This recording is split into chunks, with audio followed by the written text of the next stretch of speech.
They claim that our eyes were just either slightly different from what they are. When we talk, we see things are not normal.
Welcome to Strange Familiars.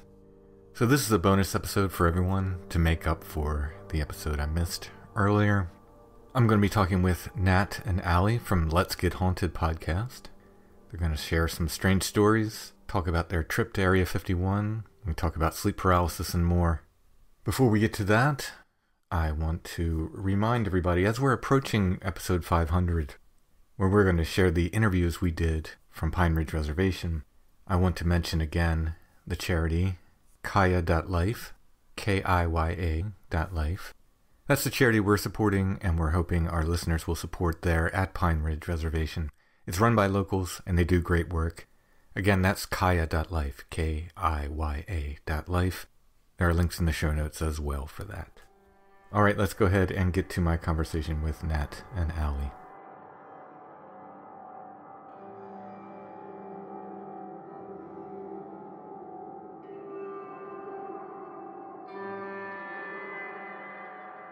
Well, tonight I'm talking with Nat and Aly from Let's Get Haunted. How are you doing tonight? Hello. Amazing. So It is a good. We're fine really evening. excited. Okay, so who's Nat and who's Aly? I'm Nat. Okay, I'm Aly. all right. Mm-hmm. For Strange Familiars listeners, tell us a little bit about Let's Get Haunted. Oh man, Aly, you want to take the reins on this one? Ally's like Sure. our polished one. We put her out first. She's like the first line of defense, and then I come in to just confuse everybody afterwards, and then she can come back and clean up what I said. Well, we're really excited to be here. Thank you so much for having us, Tim. And yeah, we're Let's Get Haunted. We have been in existence since 2019. So we're on season 6 of our show. We put out new content every Wednesday. We cover different topics. Sometimes it'll be a good old-fashioned ghost story. Sometimes it'll be a Reddit rabbit hole. Sometimes it'll be an alien abduction, and sometimes it'll be a conspiracy. So there's a good variety. We also do shit post episodes Yeah. where it'll be something that might be a joke, but might not. And you just have to listen to the whole 2 hours to figure out what we're talking about. Oh, that's funny. Yeah. Basically just anything mysterious, like anything where you're like, oh, that's kind of, strange. I don't know. It's something that makes you interested, that you feel like it's usually a topic that's going to have no difference in your life at all. Like whether you learn the information or not, nothing is going to change in your life. And that's what makes it like so good, is because these are topics that you're not going to hear anywhere else. And we dive into them hard. One time we did an episode where we went into like a 30-minute long discussion about whether an airplane could have or could not have been reached by the tentacle of a sea cryptid, like if that was a viable theory for a disappearance or not. So I think we just have fun. It's not too like preachy. It's a good podcast for people who have ADHD or people who are just kind of like tuning in and out, maybe you're working on something else and just trying to pass the time. My friends over at Monster Fuzz, it's a 2-person podcast, and I really enjoy listening to it because they just do similar topics, but they just go on these digressions, right off into the horizon, which makes it fun. It makes it a lot of fun. So how did each of you get into this weird stuff? Oh God, that's a great question. Well, Nat and I had previously collaborated on a YouTube channel. We were just kind of like side background characters. And then when that show ended, we were trying to figure out what we wanted to do because we're friends in real life and wanted to keep creating together, but also hang out. And so we decided that a podcast would be a great way to do that. And yeah, we both just always kind of been interested in like counterculture stuff. I feel like now hauntings are becoming a little more mainstream of an interest, but definitely Yeah. at the beginning of us chatting with each other about weird, spooky stuff we were interested in, it was very much like taboo to talk about. Yeah. Like, you would not go to a party and say, oh, hey, like, did you hear about this murder? Or did you hear about this tragedy? Or did you hear that there's a moth that is just haunting people, in West Virginia? Like, that would not have been the case or not, wouldn't have been good to do when we first met each other. So we were mostly just talking about it in private, and then it started to become a little more acceptable to do. So we started this podcast. Yeah.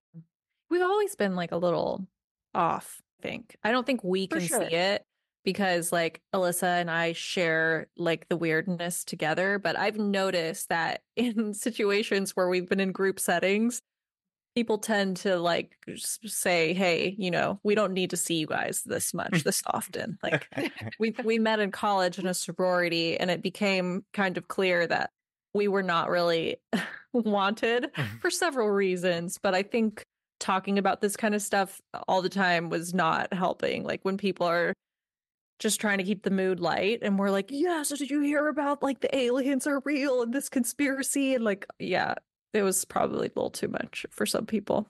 I'm fairly fearless about it because I do this every week, and I've gotten more fearless to the point where I will stop people sometimes and talk to them, and I just bring up this stuff, and like not everyone's there, Mhm. I was talking to I met a kayaker one day. I was in the woods. I'm having a normal conversation about kayaking with him, and then just out of nowhere, I was like, "Oh, you ever see anything weird?" And he was like what? I'm like, Bigfoot, anything like that? And he literally turned on his heels and went in his car and left. Like, didn't even answer me. Oh, that's What a coward. incredible. He saw Bigfoot and he wasn't able to talk about it. Maybe, Clearly. maybe. So, were you into this stuff when you were young? Yeah, I think for me, yes, but it came in different, like you're exposed to different things when you're younger, right? So like for me, it was like fairies and unicorns and maybe like sea monsters and dragons, things that were in fables and fantasy or video games, that kind of thing. I had never really been exposed to like creepy cryptids. Like you'd heard about Sasquatch or the abominable snowman or Bigfoot, but we hadn't heard of them. We didn't have the Mothman. That hadn't reached us yet. So yes, I've always wanted to believe in this stuff too. And like, I always really wish Santa was real. Like in my heart of hearts, I was like, this is fake, right? Like all these kids are stupid. But like I wanted, yeah, like I wanted to believe it. I was like, are we all just pretending that like this is real right now to make our parents feel better? Because like this is clearly fake. But then when people would be like, well, you can't hear the bell because you don't have Christmas magic in you or whatever in the movies, I would feel like this deep shame. Like, yeah, maybe I'm just like not that magical. I don't know. I was definitely very into Goosebumps books. My favorite were the Reader Beware, You Choose the Scare, where it was like kind of a choose your own adventure, like make this decision and skip to this page, or if you choose this other option, skip to this other page. And I have a lot of really fond memories going to the library with my mom and picking out a new Goosebumps book. I was also very, very into Nancy Drew. Those are like some of the first books that I remember reading with my mom to learn how to read, like to practice different words.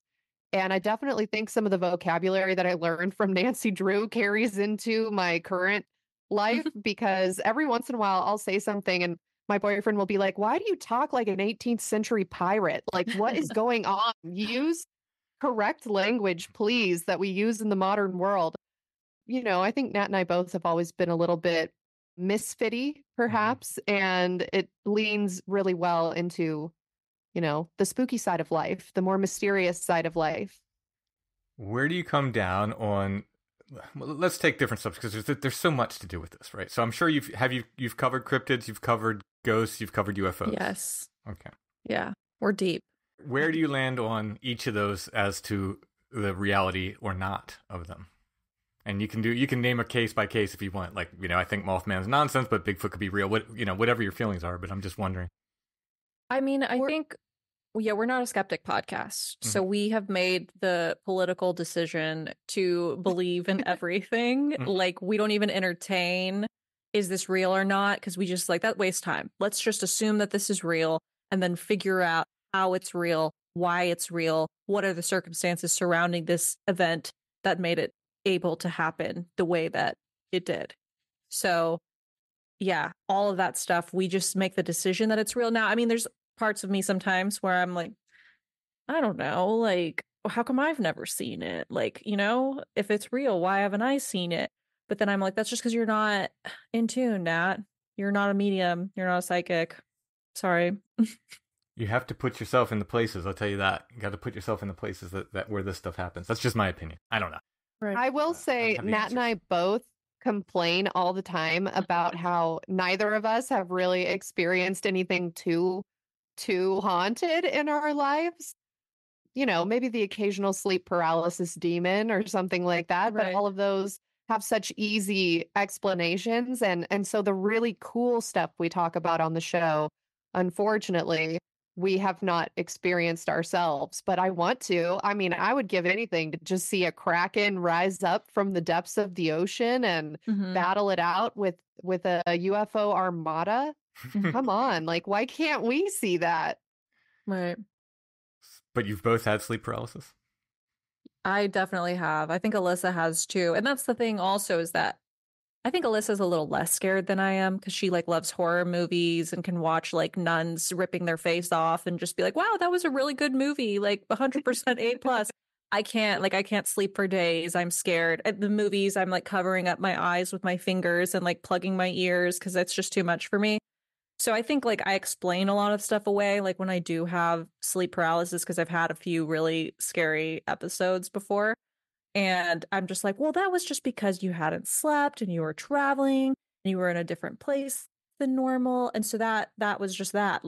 You didn't have a night hag. You don't have a shadow person that's attached to you, Did you see the night hag and the shadow person?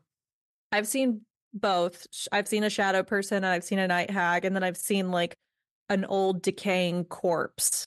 Really? That is such a good story. Please tell that story, Nat, if there's time, because it's so spooky. Yeah, we do sleep paralysis here. Go for it.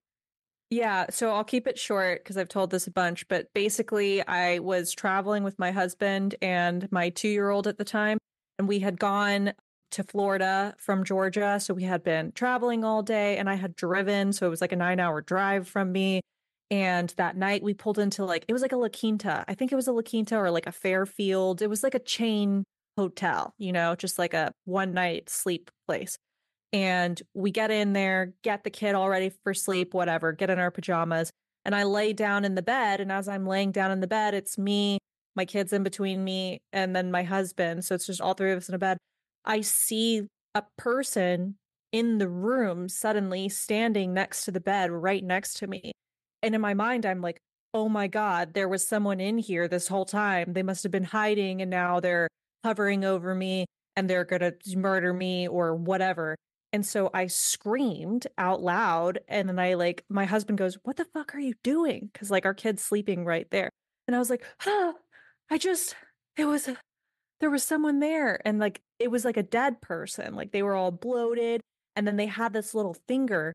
Oh my God, it was so scary to me. They had this little finger because after I screamed, or around the same time that I screamed, in my mind, I thought, oh my God, wait, is this a murder or is this a ghost? Am I seeing a ghost right now? Because this might be a ghost. Right.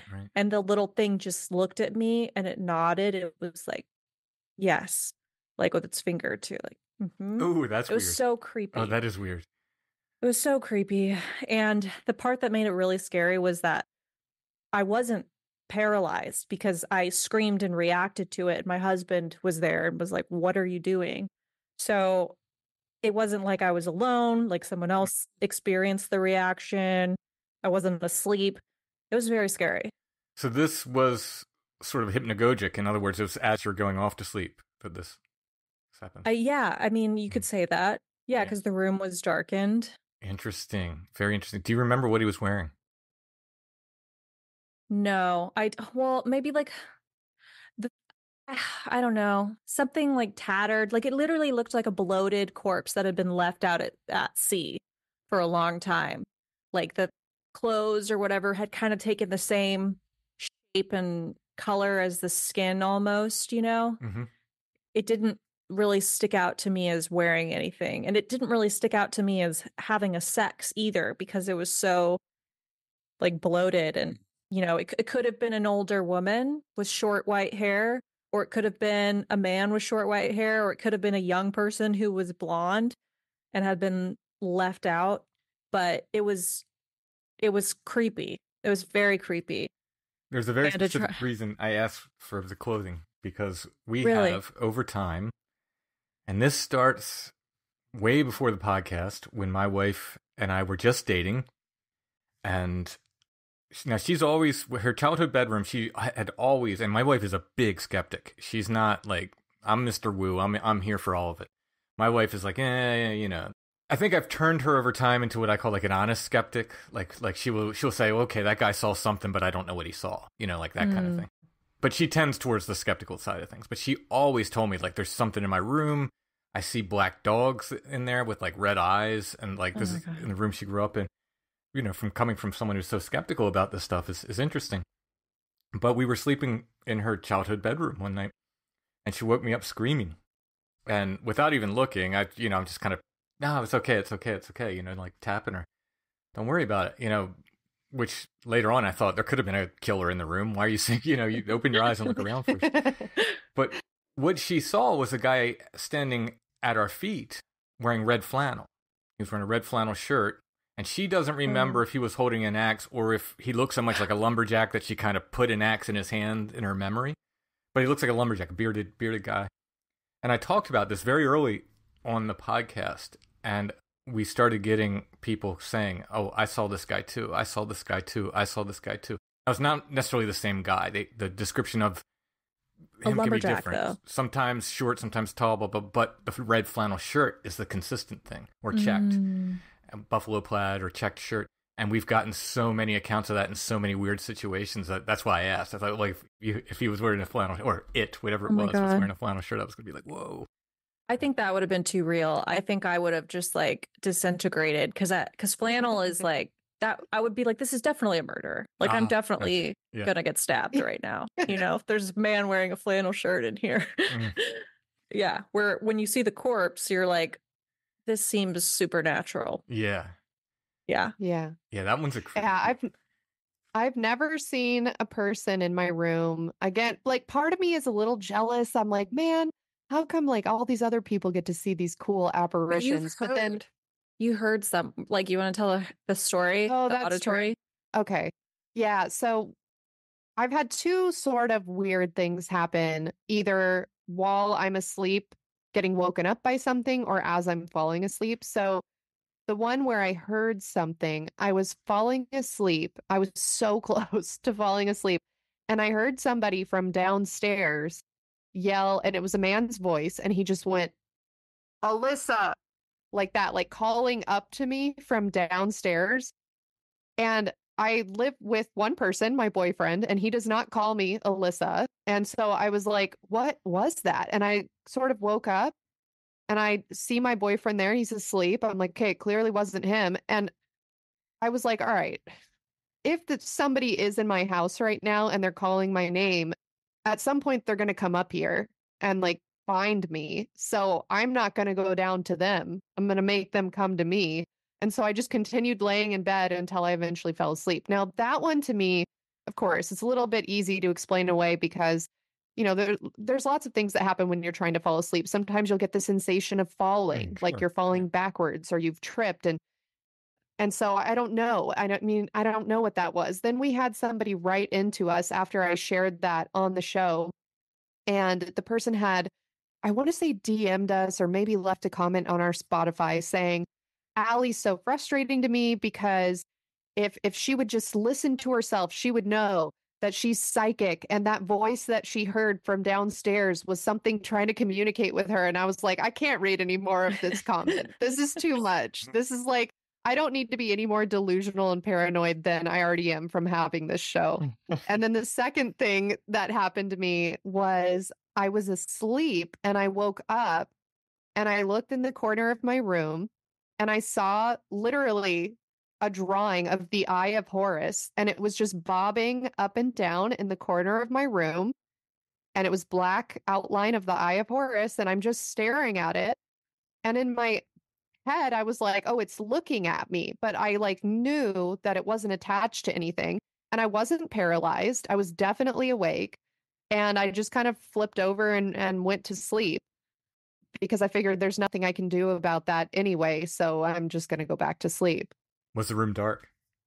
Yeah, it was definitely dark. And I do have visual snow syndrome. I don't know if you know what that is. It's where your eyes, sometimes I'll get like, it usually happens indoors to me, but sometimes I'll be looking at something and it's like there's a screen in front of it. Okay.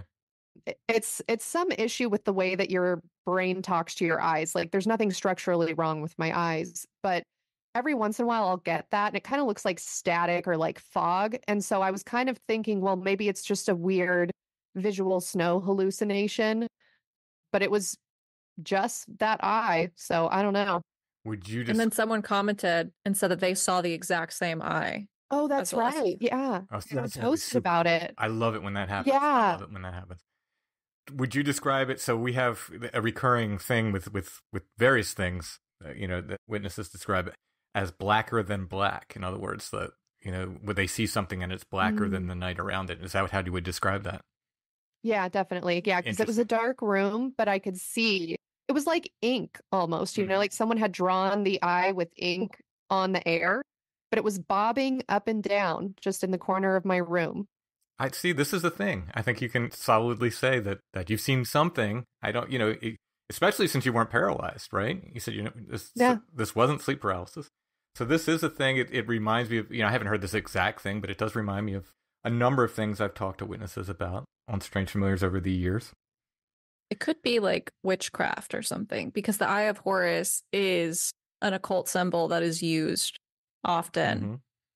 Yeah, So, that's what creeps me out about it, Allie. I think you've got someone who's, I don't know, there's shenanigans. Who's watching. I don't know. Yeah. Are they trying to like remote view me? And that was what I saw. Oh, so creepy. Oh, right. Because if you are psychic, then you can see the remote view. Oh my God. I can't see it. This is too much. Yeah. That is creepy. How do you, like in your bed? Like, where do you get dressed then? They might be watching. I know. Jeez. Wow. So no privacy. Do you have a favorite of the weirdo topics? Each of you, Ghost, Bigfoot, whatever. Do you have a favorite? I mean, on our show, my favorite episodes are the like Reddit rabbit holes. Mm-hmm. So I really love Lake City Quiet Pills was a really fun one for me to do. So I'm not familiar with that. Key lime pie. Oh, that's a good one. Yeah, it's pretty good. It involves Coochie's Key Lime Pie and Lake City Quiet Pills. Both kind of involve just weird websites that people have stumbled upon and then trying to dissect who created it, why they created it. For Lake City Quiet Pills, it was interesting because it was just a random website. But if you looked in the HTML, you could see a whole chat board. It was like job postings, but in the HTML.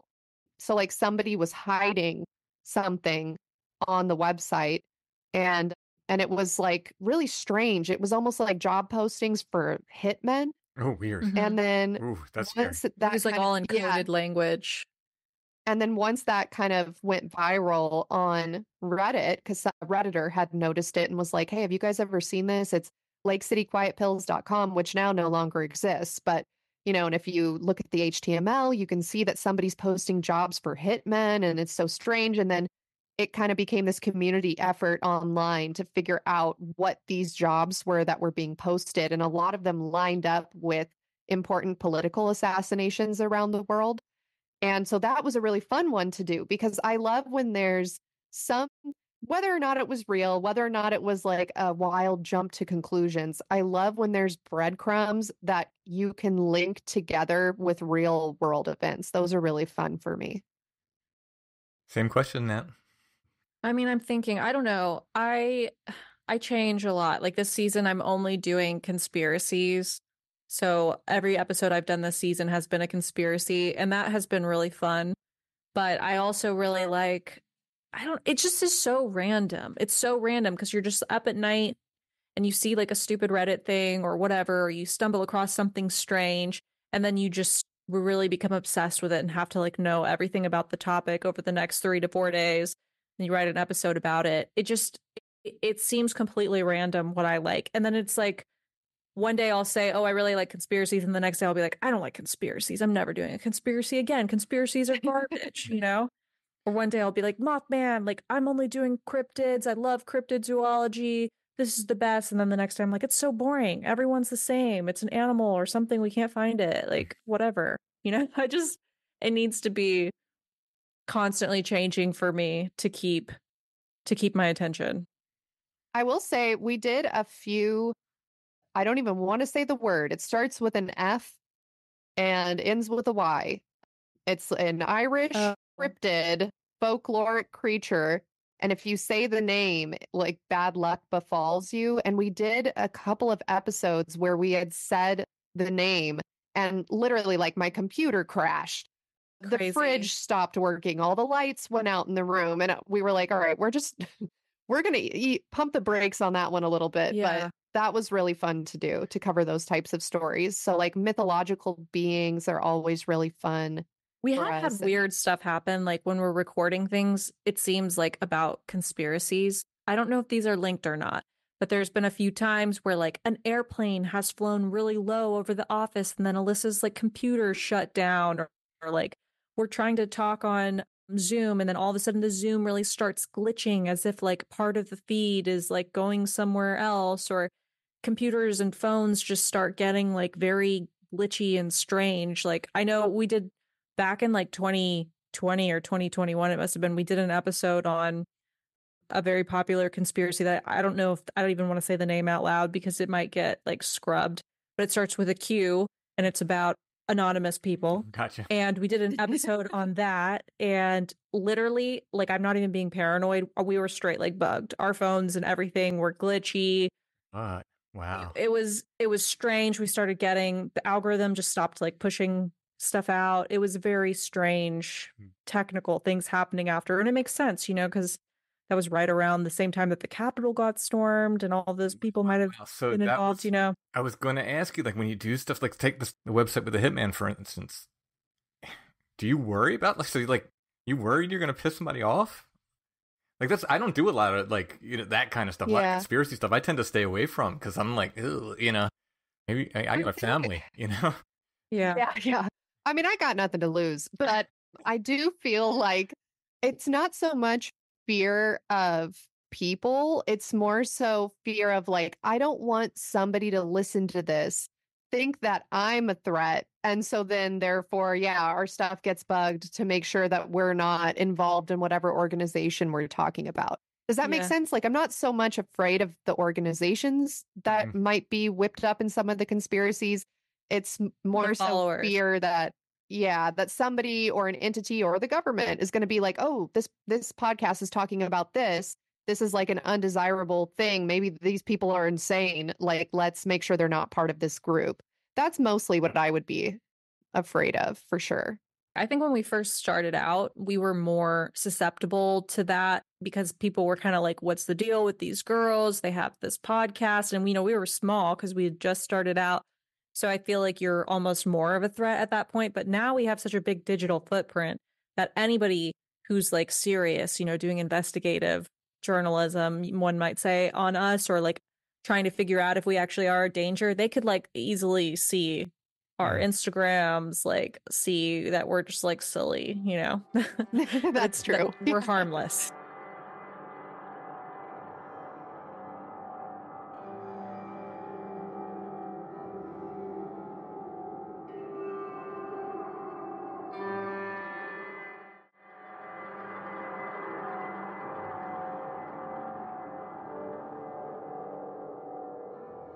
In the early days of Strange Familiars, someone came to me with a story that was somewhat local to me, involving, I'm going to be very vague here for reasons, involving almost a national tragedy that happened, and a cult, and which I didn't know there was a cult involved in this, and this guy had all the paperwork, he had all the information, and he said, nobody will cover this because they're afraid. I said, I'm not afraid. And then I started looking at the information, and this cult, it was real, and the guy was still in jail, and he had apparently ordered hits on people from jail. Whoa. Wow. And just way too close. I mean, they're in the same state as me. And I was just like, you know what? It's all right.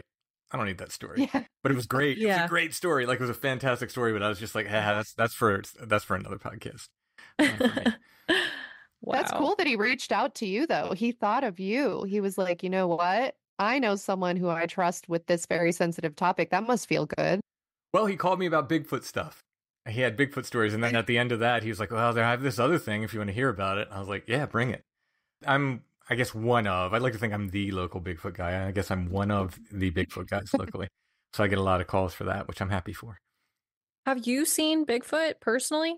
We should save that for your podcast. Oh, okay. I'll save it. Because it's a long story. Yeah. It's a long story, and Strange Familiars listeners have heard it. So short answer is I've seen something. I've seen several somethings. I will not say if it's Bigfoot or not, because oh my goodness, it was either too quick or too weird. Now, I think, again, we can get on this to your podcast. My listeners know, I think Bigfoot's a very weird thing. I do not think in any way it's an animal out there. It's a very, very weird, very strange thing out there. Oh, I just got the chills. Me too. So I have some weird Bigfoot stuff that I will share with you in your podcast. My listeners know it all. Yes. Oh, amazing. Okay, I'm excited now. Good. So, do you get listeners writing in with stories too? Mm-hmm. Do you cover those? Every 5 episodes we do a listener stories show. So we'll the first 30 minutes or so we're unboxing fan mail and stuff because we also have a PO box, and then we get into the listener emails. We typically go through about 10 of them per episode, sometimes a couple more, a couple less. And yeah, those are definitely some of the scariest. It's really interesting because we trust, I don't know, maybe this is delusional on my part, but I feel like we have such a good relationship with our audience that to me, I really trust them with what they're saying. And I feel like they're being truthful. And so reading some of those stories, it just really hits home. I feel like it's so much different to read a story online versus have somebody telling you in their own words, hey, I saw this or I experienced this. It just takes it to the next level of creepiness. Yeah, I love it. I love listener stories. I mean, that's most of what I do is, listener interviews. I'll just have them on and we'll talk and tell me what you saw and let's get into it. I love that.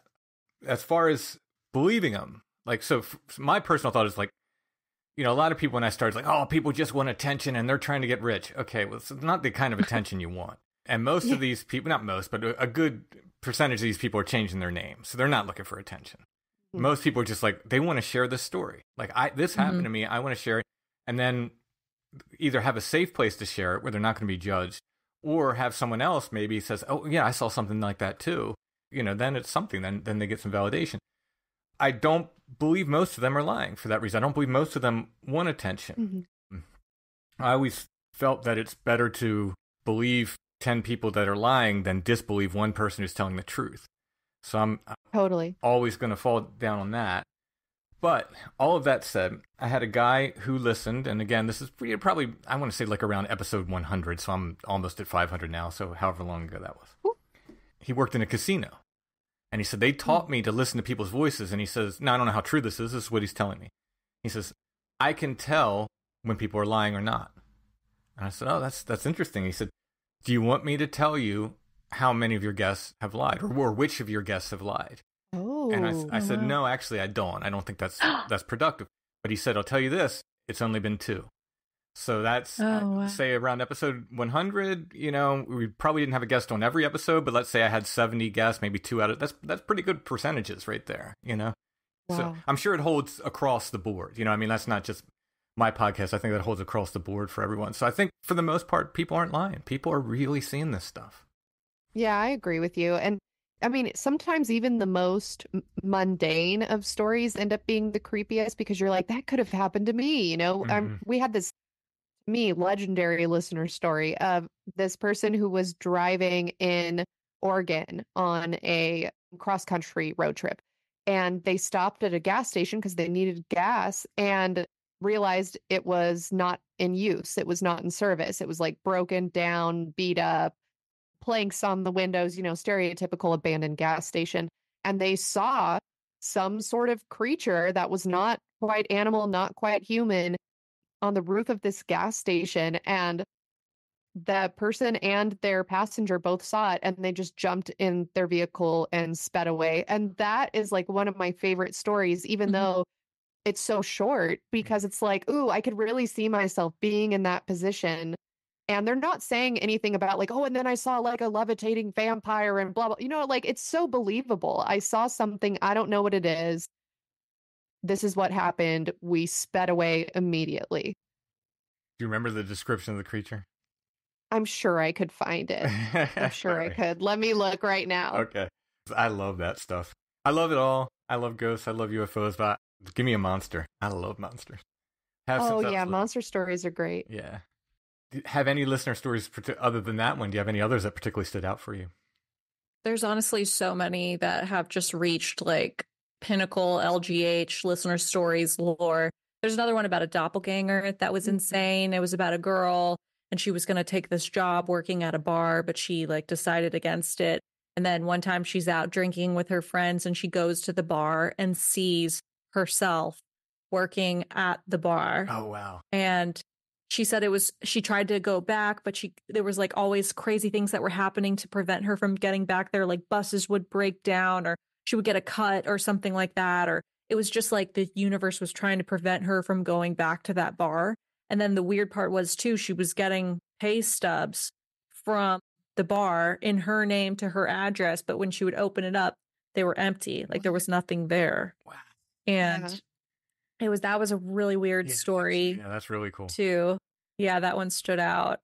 We had one recently that just stuck out in my head because this girl, she was having sleep paralysis problems. And one night she couldn't sleep. So she laid on her stomach because she was like laying on your back was what made her sleep paralysis demons like worse. Mm-hmm. So she laid on her stomach.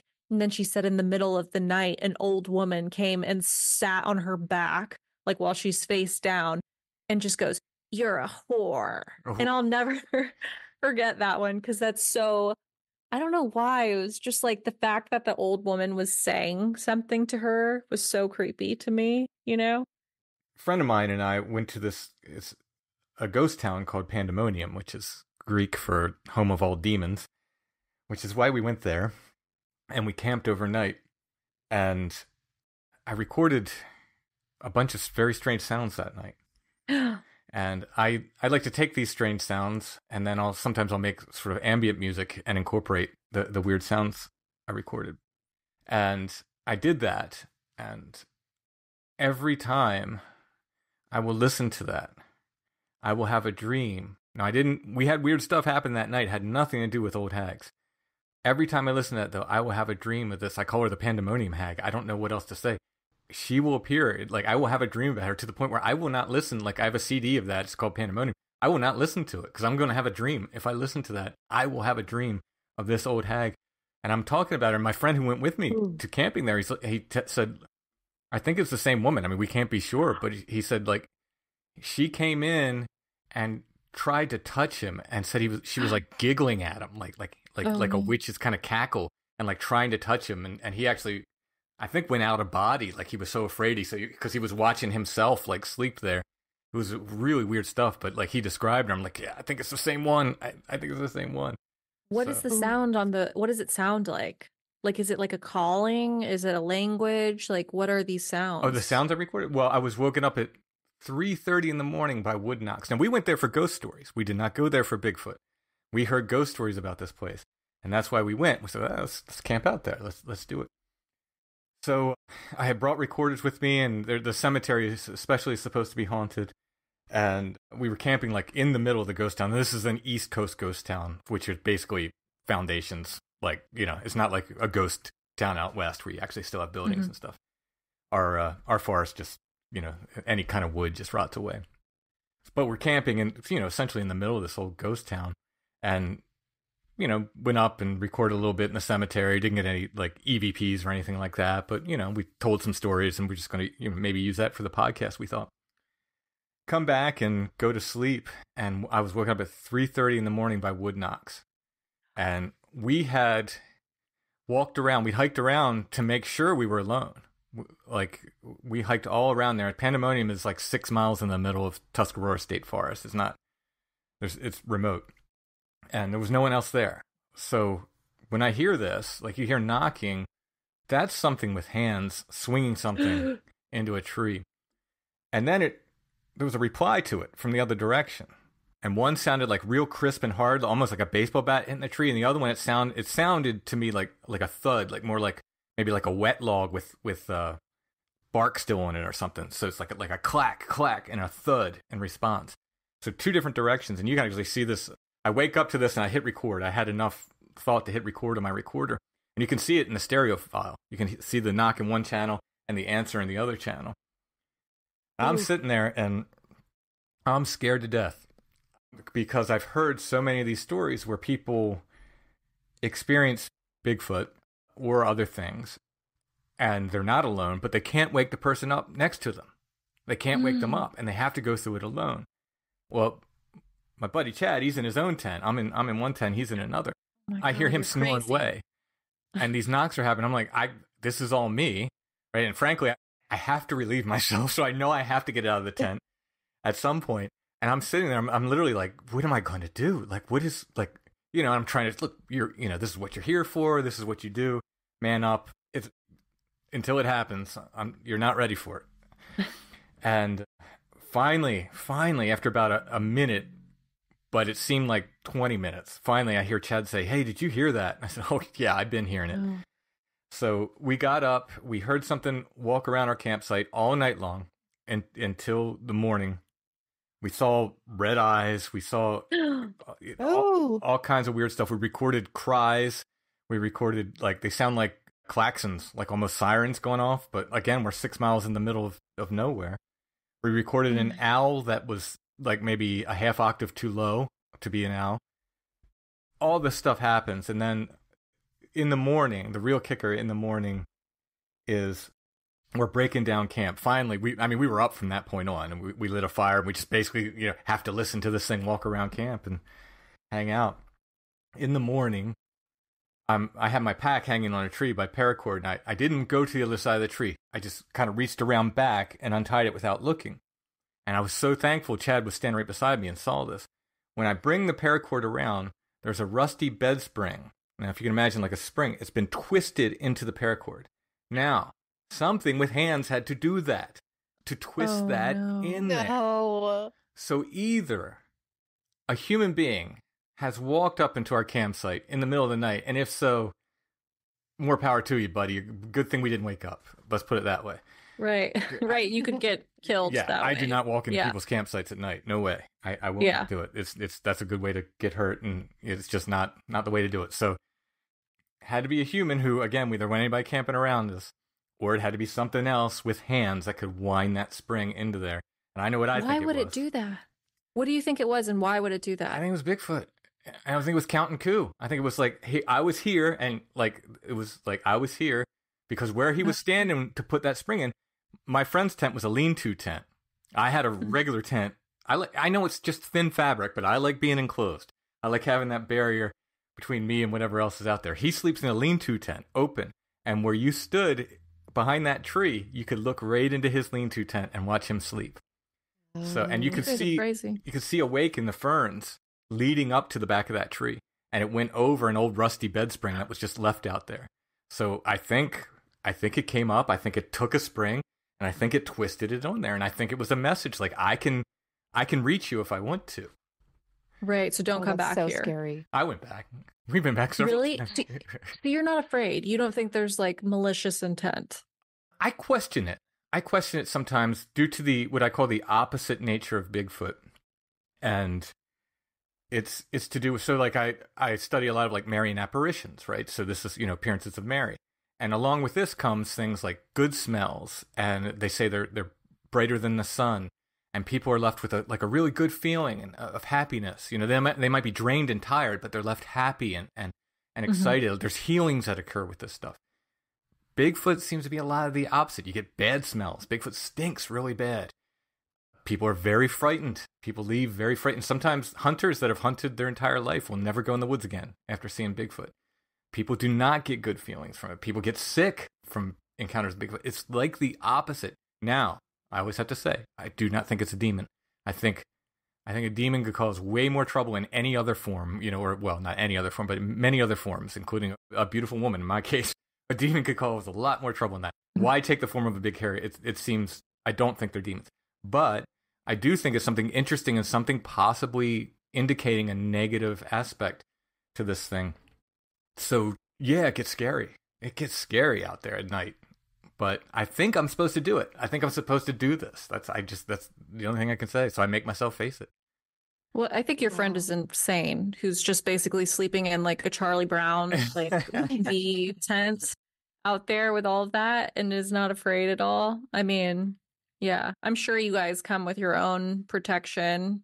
So, yeah, you know. yeah. I mean, there's not. Yeah. I mean, my theory is you can't kill this thing with a gun. You know, it's the protection's going to be whatever spiritual protection you have, I guess, and yeah, you know, reliant on that. Truly, I don't think any people have been killed by these things. I think probably what they want is a fear reaction. So there's that as well. Even the meanest ones people talk about, they have guessed, oh, this guy was killed but no one saw it happen, right? I'm thinking of some instances of those what they call dog man, but no one saw it happen. They just assumed that's what did it. You know, it could have been a bear or anything else. But as far as like people just like, oh yeah, like I was killed by this thing. Now I do know people have been attacked by him. I've interviewed people who've been attacked by Bigfoot. Oh my gosh. So and had their arms broken and stuff. But oh my god. That's it's like a wild animal. Are scary. It's a wild man. Like again, I have deep theories on Bigfoot. I'm happy to get into them. Yeah. When we talk again. But the wild man's been with us forever. Like wherever we are, it's very Jungian, right? So we have these archetypes: the mother, the father, the healer, the trickster. We have the wild man, and always beside us is the wild man. And Bigfoot is our current wild man. He's the wild man. I keep hearing Jungian. That's like I've never talked about this Carl Jung guy before in my life, and then this year I start covering all these conspiracies, and there's so many of them that link back to like Carl Jung and like all of this and the mask and the shadow, and it's crazy to me that you just brought it up again because I'm like, I don't know. That's why I think sometimes we live in a simulation because I like learn one little piece of information and then it's like it like starts like putting itself in my life everywhere as if like this is some sort of chapter I'm supposed to close or I mean that's for me that's all like pay attention to synchronicities. Sometimes I do wonder like are we in some kind of AI program for the alien made however many thousands of years ago or something. I hope not. I hope it's real. But yeah, it is odd, but I always take great interest in those synchronicities to the point where I don't know if I even believe in coincidences anymore. It's all synchronicity to me. I know. That's why I was like interested that you brought that up because I was like, oh, this is like the little thing I'm supposed to click on in the video game that's like shining. Yeah. Yeah. That's your gateway into checking Jung out. If you're interested in UFOs, Jung's essay on UFOs isn't terribly long and it's really insightful and really, really interesting. Oh, I should read that because there's the information out there on him is very like vague and almost just doesn't really seem that put together and I'm not really interested in reading like some book that's 100 years old that's written in a language that's hard for me to understand so and it's hard to wrap your head around because you have Jung and then you have all these people who are Jungian who have taken his theories and expanded upon them and interpreted them and stuff. But if I'd like start with you just look up Jung UFO. I think you can find it on like archive.org for free or something. And it's like sort of an easy gateway into him and the way he thinks. But it's also a topic that we cover, So to me, I found that very interesting. So do you all do conferences and things like that? Do you do paranormal conferences and all that? We've gone to Alien Con before. We did that in 2019. We also did the Storm Area 51 event that happened in 2019. Yeah, we went to the back gates of Area 51. that was really fun. We had a good time with that. It's hard to find the back gates. It's like, Yeah. you know, miles and miles of nothing, literally nothing. There's no It's signs. just a random, no signs, nothing. Just a random little dirt road that doesn't even look like a road. The only Yeah. reason why you would know it was there is if you're specifically following instructions on how to get there. We were counting mile markers. I mean, trying to find it, it was really, really hard to find. But yeah, that was really fun. But no, we haven't really done any conferences. We're toying with the idea of going to Salem next month. We just got to see if our budget works out for it. But Yeah. do you do a lot of conferences and cons and stuff? Yeah, I try to. But I've written several books, so I get asked to speak sometimes. That makes it easy, kind of get your way paid for if you do it that way. But, Yeah. I do quite a bit of them. But no, I'm interested in this Area 51 thing. So where, you don't have to tell me exactly where, but roughly where do you live? So at that time, we both lived in LA. Okay. Yeah. I live in Georgia now. Okay. Alyssa still lives in California. So so we met up in LA and took my truck, and there were three of us. We had one person that one of our friends we brought with us to man the camera because we wanted to vlog it, and we did. We ended up vlogging it, but yeah, so we drove all the way there. We had to stay in a town. I forget the name of it, but it was like an hour away. The only place you can stay at that is near Area 51 is called the Little Alien, and they only have like 8 rooms or something. It's really, really small. And so those were booked up pretty quickly. So we stayed at the nearest town, which was, like 2 hours, I want to say, like an hour and a half to 2 hours away. And that was really fun. I mean, lots of little ghost towns out there to explore. And there was like an 1800s dump that they're not allowed to use as a dump anymore. So everything there is literally 1800s trash. Oh, wow. So we met a local and she took us out there and we found some old like glass bottles from the 1800s. It was cool. Like old tuna really cans fun. and stuff. Like, yeah, that would have been really cool. Yeah. I would have liked that. It was interesting. So just a few episodes back, you want to talk about synchronicities? Another one, my paranormal explorer buddies who goes with me to many of these places, John, had this incredible series of just weird synchronicities that may or may not be related to something we saw in Indiana. But one thing after another happens. The end result is, as he's trying to write them all off as coincidence, for no reason, at the place where he works, there's a little kitchen he was cleaning up. It's a farm, like an organic farm he works at. And he was cleaning the kitchen up, and he picked up this mug, which no one has claimed, and he had not seen it before, and it was a mug from the Little Aly Inn. Oh, really? Yes. Really? Yeah. Whoa. Wow. Yeah. Oh, That's wow. crazy. That's a very difficult to get a little mug like that because you'd have to go out to, quite frankly, the middle of nowhere. Yeah, so we're Literally middle of nowhere. South Pennsylvania, southern Pennsylvania here. So that is crazy. Yeah. Well, then I feel like I have to tell you another detail of the story because of the synchronicity. So when we were looking for the back gates of Area 51, I mean, it was chaos because like at that time, everyone was saying like, oh, the government's going to step in and they're going to shut it down. And then other people were like, no, it's just a joke. It's going to be a big party. Yeah. And then some people were like, if you go to Area 51, you will get shot on sight. So, you're wandering around an empty field, essentially, that has no signage at all. And you're just like, are we accidentally going to enter Area 51 and get like shot in the head or something? I don't know. And so we also don't know where, like, there's no map or anything that tells you where to go. It's like all just random dirt roads and stuff that aren't labeled. So then we see this car go by, and it was like a Bronco or something that was like had winches on it. And, it was lifted with like off-roading tires. And the guy had like a dog in the back. So, and he had one of those flags that's like, don't tread on me, with like the big lights overhead. And we were like, this guy looks like he knows what he's doing. So we just like got in the back of some random dude's car that was like, hey, are you guys looking for Area 51? Yeah. And he was like, that's where I'm going right now. Cause we were all just standing around like with little headlamps on our heads, just like, oh my God, like we were so stressed out. Half of us were like, this, we're going to go to sleep back at the hotel. Like we got close enough. The other half of us were like, no, we're like so close. We got to go. And then, well, I guess there's 3 of us. And then the other one was like, we could literally die right now. Like, I'm going to pee my pants.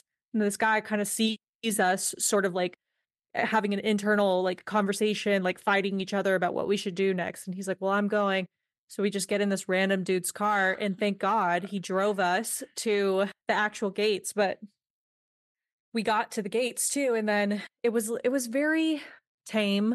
Like, it was a lot of people we were completely sober, but a lot of people there had like been seriously like partaking in some party drugs, and people were drunk, people dressed like aliens and stuff. And then you just had all of these kind of like armed guards that were standing around. And Alyssa and I were like, oh, these are definitely like paid models, because they were all like super attractive. Like, I think the military sent their like most camera perfect, beautiful specimens. Literally. They were like, oh, all the kids are going to see this. We're going to convince them that the military is cool for cool, hot people that are like big and strong. And then they're all going to want to join, And so they had like, I mean, it would have worked on me if I was of military age. I was like, what is this? These are the people that are working here. Yeah. No. Right. And then looking back, I'm like, no, that was for sure a casting call. yeah, yeah. And there was even a girl who like walked over the line. I think someone pushed her or something. And the cops were kind of like, hey, we're not going to give you like the real fine that this should be, because like we should like just take you to jail because this is like a federal crime or whatever. You've crossed onto this property, like just go home. And then I was talking to the guy and I was like, so you're not going to like arrest her? And he was like, no, she's like 16 and drunk. That would just ruin her life. Like she just needs to get out of here. So they were being very cool. They were like understanding that this is going to attract like the vlogger silly people. So I don't think they wanted like bad press on their hands. Yeah. I filmed which it's probably a good thing it didn't happen. I filmed like a pilot for a reality TV show that was going to be called Cryptid Hunters. Oh, that sounds great. And it was I'd watch that. A bunch of older fellas that looked like me. And at some point, they sent this film crew down from New York, and they were all so good looking.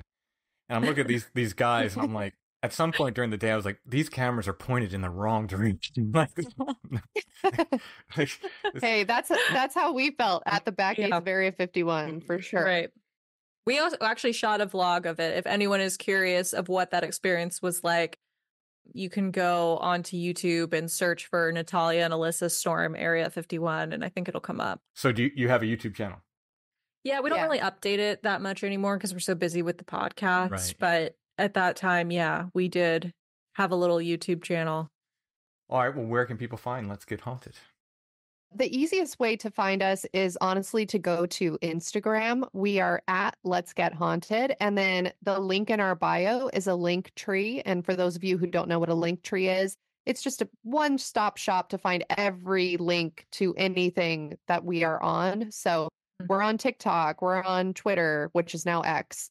We're on Patreon, we have a website, we have merch, but all of that can just be found from the link in our Instagram bio at Let's Get Haunted. If you don't have Instagram for some reason, you can go to www.letsgethaunted.com. Awesome. It's not as good, but you can find your way around with some investigative skills. I'm sure you're on all the podcatchers. Like podcatchers, Spotify and all that jazz. Yeah. Oh, yeah. Everywhere people get podcasts, they can find you. Yeah. All right. Totally. I will put these links in the show notes for everybody. For any Strange Familiars listeners that are out there and want some more content that is a good crossover, we're actually going to have Tim on our show for an episode. And so to find that, you would just go on wherever you listen to podcasts and type in Let's Get Haunted Strange Familiars, because we will have Strange Familiars in the title for that episode. All right. Thanks again. Yay.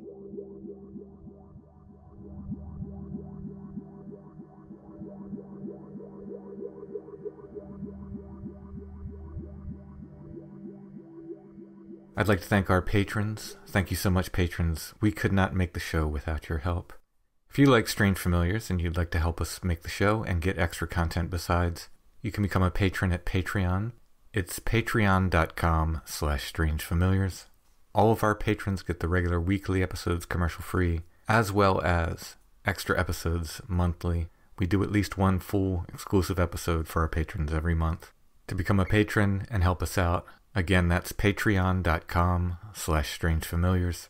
There's also an option via Apple Podcasts. You can subscribe there to a program called Patron of the Strange. Apple Podcast subscribers also get commercial-free weekly episodes and the extra episodes monthly. And once again, I'd like to thank our patrons no matter where they are subscribed. Thank you for your help.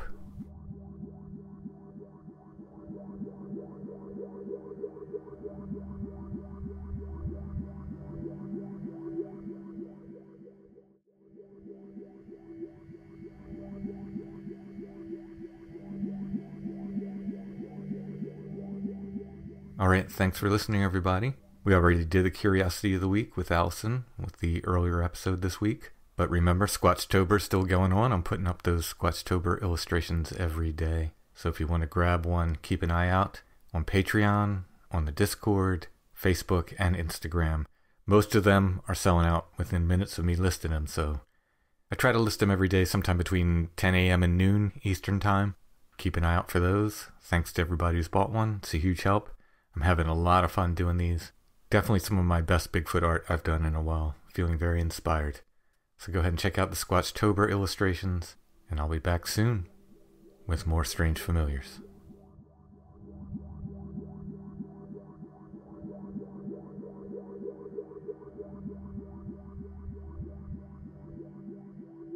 Strange Familiars is a production of Dark Holler Arts. Intro and background music is by Stone Breath. If you want to hear more or purchase music, you can go to stonebreath.bandcamp.com. We're on Instagram at Strange Familiars, one word, no underscore. We're on Facebook, facebook.com/Strange Familiars. The Strange Familiars Gathering group is there as well. For Strange Familiars merch, it's strangefamiliars.com/merch. And strangefamiliars.com is where you can find us all the time.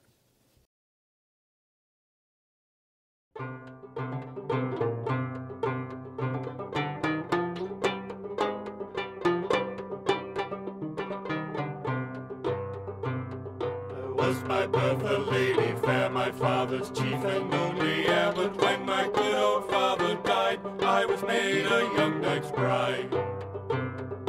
And my love built me a bower, bedecked with many a fragrant flower. A braver bower you ne'er did see than the one my true love built for me.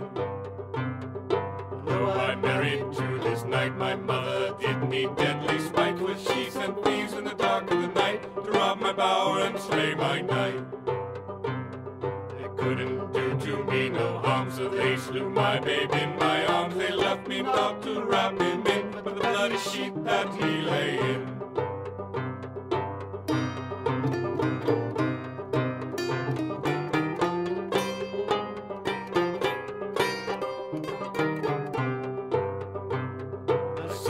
All from me did flee in the midst of my extremity. They left me by myself alone, with a heart more cold than any stone. 'Twas all alone I dug his grave, and he in it I did lay, while Christ was priest and I was clerk. I laid my love in the cold clay earth.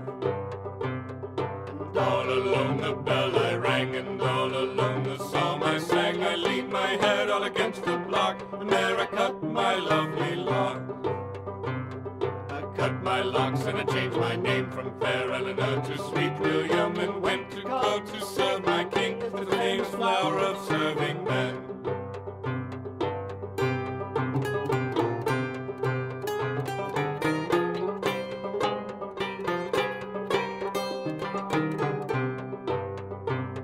So well I served my lord the king, that he made me his chamberlain. He loved me as his son, the famous flower of serving men.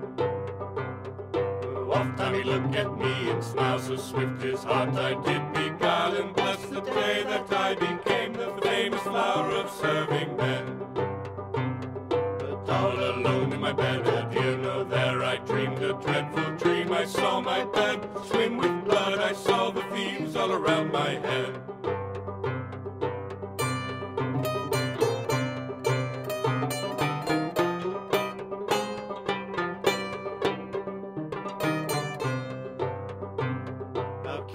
To the hunting gone, he's taken no lords, no gentlemen. He's left me there to guard his home, the famous flower of serving men. king, he rode the wood all around. He stayed all day, but nothing found. And as he rode himself alone, it's there he saw the milk-white hind. With the hind sheep broke, the hind sheep flew, the hind sheep trampled the brambles through. First she'd mount and then she'd sound, sometimes before, sometimes behind.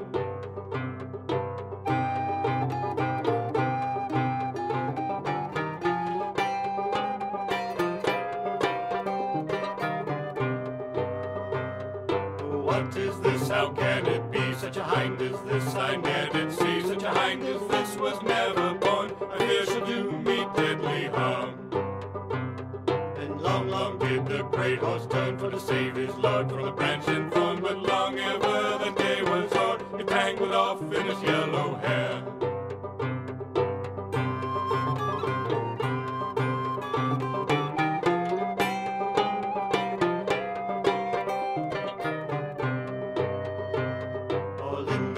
The hind drew nigh, the sun grew bright, all in their eye. He sprang down, his sword he drew, she vanished there all from his view.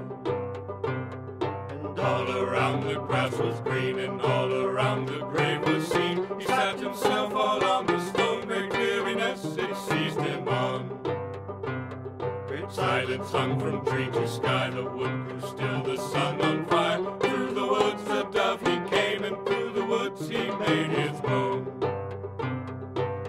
He sat down on the stone, so sweet he looked, so sweet he sang. Alas, the day my love became the famous flower of serving men. The bloody tears they fell like rain, and still he sat and still he sang. Alas, the day my love became the famous flower of serving men. Our king cried out, he wept full sore, he beat his breast and he tore his hair so loud. And to the dove he called, "Oh, pretty bird, come sing it plain."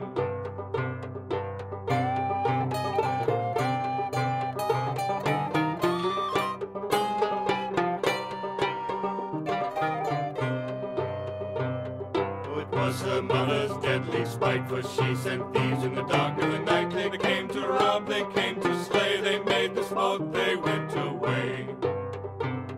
And don't you think that her heart was sore as she laid the mold on his yellow hair? And don't you think that her heart was woe as she turned her back away to go? And how she wept as she changed her name from Fair Eleanor to Sweet William, went to court to serve her king as the famous flower of serving men. With the bloody tears they lay all around, he's mounted up and away he's gone. One thought came to his mind, the thought that her that was a man. And as he rode himself alone, a dreadful oath he there has sworn, he would hunt her mother down as he would hunt the wildwood swine.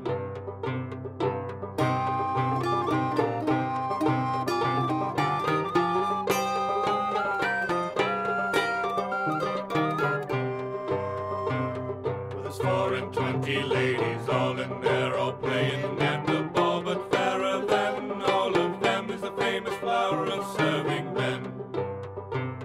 And he's rode him into his hall, and he's rode up among them all. He lifted her to a saddle brim, and there he kissed her cheek to chin. His nobles stood and they stretched their eyes, the ladies took to the fence and smiled, for such a strange homecoming no gentleman had ever seen.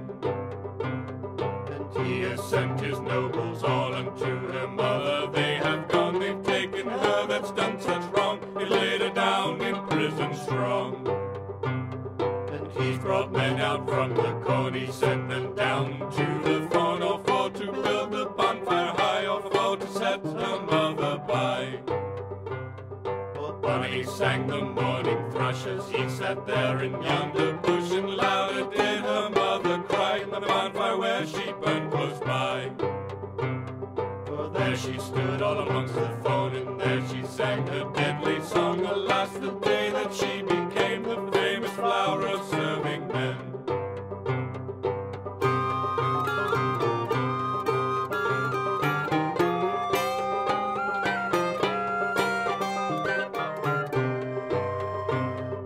Fire took first all on her cheek, and then it took all on her chin. It spat laughed and rang in her yellow hair. Soon there was no life left in. And then for fear of any strife, he took sweet William for his